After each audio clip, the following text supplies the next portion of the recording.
Susie Dent, our very special guest. Chloride, excellent, very good. There is no quiet, unfortunately. Well, Very good indeed, yes. In surgery, it is to tie up an artery or a vessel. Yeah, exactly right. Chemical element and a silvery white metal. Right, so it's a bet in which you forecast the first three finishers in a particular race, and it's from try meaning three, and perfecta, which is a bet in which the first two finishers are predicted. that is the... Absolutely fine. Grantee, somebody to whom something is granted. I'm just going to check Grayton. Matt is not in. Straightforward. It's a nice one, and it involves a little bit of digging around, but it's a lovely one, and it's from Ken Bowden from Wokingham, who has just seen, as he wrote, an episode of Countdown, which was a right humdinger. That word originate. I suspect it may be the US, but I may be wrong.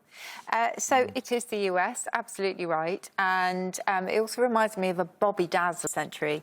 And we don't know what the Bobby means in that, but obviously Dazzler is something. They're in. I did check that one. Perusal, absolutely beautiful. Yeah, well done. Mary Poppins, of course, we talked about at the top. I have to remind you of Backpfeifengesicht from German, which is a face worthy of a slap. 1931, that's our first record, and in fact there was a copyright infringement suit by someone who had used it back in the 1930s, and actually they were ruled against because the word had sort of flown and become very much part of kind of popular usage, if not as popular as it became with Mary Poppins, and because the song that contained it back in the 1930s was very, very different to the song.